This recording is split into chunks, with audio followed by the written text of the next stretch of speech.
உழவர் உலகம் வேட்டியில் உதயம். உதயம் வேட்டிகள் ஷர்ட்டுகள். ஆரணி தொகுதியில் போட்டியிடும் அதிமுக வேட்பாளர் கஜேந்திரனை ஆதரித்து நடைபெறும் பரப்புரை கூட்டத்தில் அதிமுக பொதுச் செயலாளர் எடப்பாடி பழனிசாமி உரையாற்றி வருகிறார். அதன் நேரலை காட்சிகளை பார்க்கலாம். இந்தியாவிலே தமிழ்நாடு சமூக நலத்துறையிலே விருது, உயர்கல்வியிலே விருது, பொதுப்பணித்துறையிலே விருதுகள், இப்படி துறை வாரியாக சிறப்பான நிர்வாக திறமையின் காரணமாக இந்திய அளவிலே தேசிய அளவிலே பல விருதுகளை பெற்று சாதனை அரசு என்று நிலைநாட்டிய அரசாங்கம் அதிமுக அரசாங்கம். உங்களுடைய ஆட்சியில் இப்படி பார்க்கப்படுகிறதா? அதோடு திரு ஸ்டாலின் அவர்கள் பல்வேறு திட்டங்களை அறிவித்தார். ஒரு திட்டத்தை அறிவித்துடன் ஒரு பெயரை வைத்து விடுவார், அதற்கு ஒரு குழு போட்டுருவார். அப்படி 52 குழுக்களை போட்ட ஒரே அரசாங்கம் இந்தியாவில் திரு ஸ்டாலின் தலைமையில் அரசாங்கம் தான். அதுக்கு திராவிட மாடல் ஆட்சி இல்ல, குழு அரசாங்கம் என்று மக்கள் பேசிக் கொண்டிருக்கிறார்கள். அந்த குழு போட்டு அதோட முடிஞ்சு போச்சு. அந்த திட்டம் அதோட கிடப்புல போட்டுருவார். இப்படி 52 குழுக்கள் போட்டீர்களே, இந்த 52 குழுக்களுடைய பணி என்ன? நாங்கள் வெள்ளை அறிக்கை கேட்டோம், இதுவரைக்கும் வெள்ளை அறிக்கை கிடைக்கவில்லை. இந்த குழு என்ன செய்தென்றே தெரியவில்லை.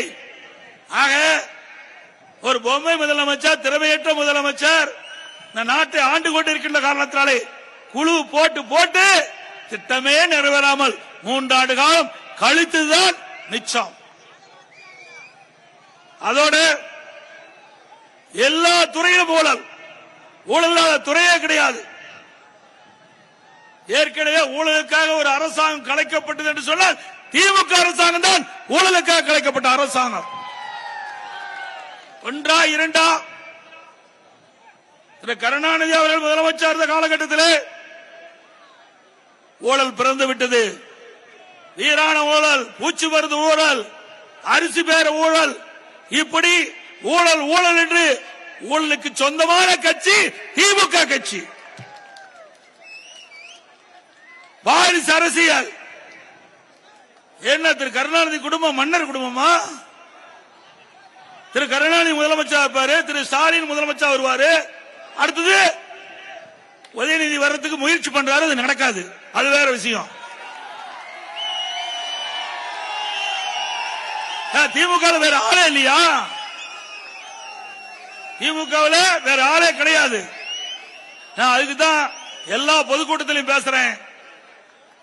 எல்லா கட்சி மாதிரி இயங்குது, ஆனா திமுக கார்பரேட் கம்பெனி மாதிரி இயங்கிட்டு இருக்குது. கம்பெனி,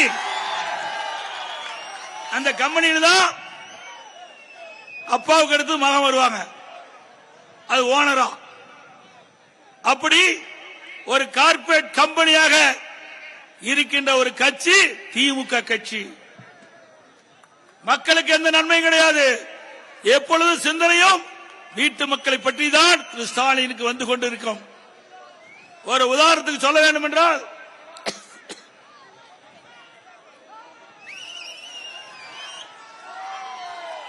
திரு ஸ்டாலினும் மக்கள் நல்வாழ்வுத்துறை அமைச்சரும் காலையில நடைபயணம் மேற்கொள்றாங்க.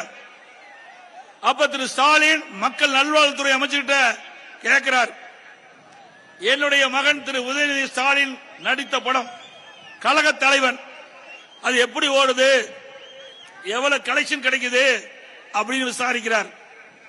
அப்படி என்றால் ஒரு முதலமைச்சருடைய சிந்தனை எப்படி இருக்கின்றது? வீட்டு மக்களை பற்றி தான் சிந்தனை இருந்து கொண்டிருக்கின்றது. ஆட்சி பொறுப்பிலே அமைத்த மக்கள் மீது அக்கறை இல்லாத முதலமைச்சர் என்று தெளிவா தெரியுது. அத வேற எல்லா பத்திரிகையிலும் ஊடகத்திலையும் காட்டுறாங்க. இது ஒரு பெரிய செய்தி மாதிரி. அவர் பேசிக் கொண்டிருந்த செய்தியை பத்திரிகையிலும் ஊடகத்தில் வெளியிடுறாங்க. அப்படி என்றால் இந்த நாட்டு மக்களுக்காக உழைப்பதற்காக உங்களை தேர்ந்தெடுத்தார்களா, இல்லது வீட்டு மக்களுக்கு உழைப்பதற்காக உங்களை தேர்ந்தெடுத்தார்கள் என்று மக்கள் இன்றைக்கு கேள்வி கேட்டுக் கொண்டிருக்கிறார்கள். திரு ஸ்டாலின் அவர்களே,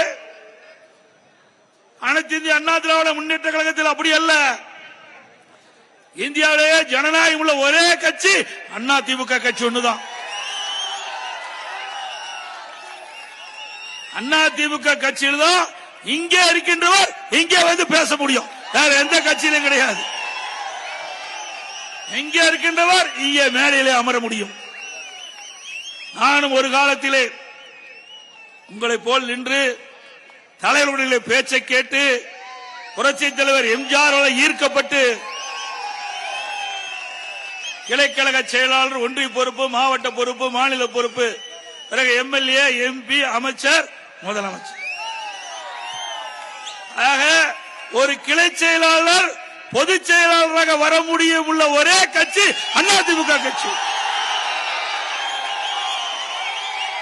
ஒரு கிளை செயலாளர் தமிழகத்தினுடைய முதலமைச்சராக வர முடியும்னா அது அதிமுக கட்சி தான், வேற எந்த கட்சியிலும் நடக்காது. திமுக நடக்குமா? நடக்குங்களா? நடக்காது. அதான் வாரிசு அரசியல், அது முத்திரை குத்திட்டாங்களே. ஆக அதிமுக என்ற கட்சி புரட்சி தலைவர் எம்ஜிஆர் உருவாக்கப்பட்ட கட்சி, அம்மா கட்டி காத்த கட்சி, மக்களுக்கு சேவை செய்வதற்காக உருவாக்கப்பட்ட கட்சி.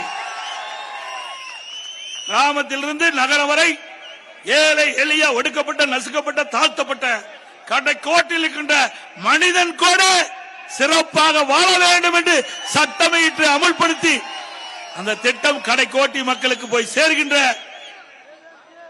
நிர்வாக திறமையுள்ள அரசாங்கமா அதிமுக அரசாங்கம் திகழ்ந்தது. இன்றைய நிலை அப்படியா இருக்குது? ஒன்றுமே கிடையாது. 3 ஆண்டு காலம் உருண்டு ஓடிவிட்டது. இந்த 3 ஆண்டு காலத்திலே மக்களுக்கு கிடைத்த நன்மை என்ன? ஆரணி தொகுதியில் போட்டியிடும் அதிமுக வேட்பாளர் கஜேந்திரனை ஆதரித்து நடைபெறும் பரப்புரை கூட்டத்தில் எடப்பாடி பழனிசாமி உரையாற்றி வருவதை நேரலையில் பார்த்தோம். இதனை செய்தி வடிவில் பின்னர் விரிவாக பார்க்கலாம். ஆடவர் உலகம் வேட்டியில் உதயம். உதயம் வேட்டிகள் ஷர்ட்டுகள்.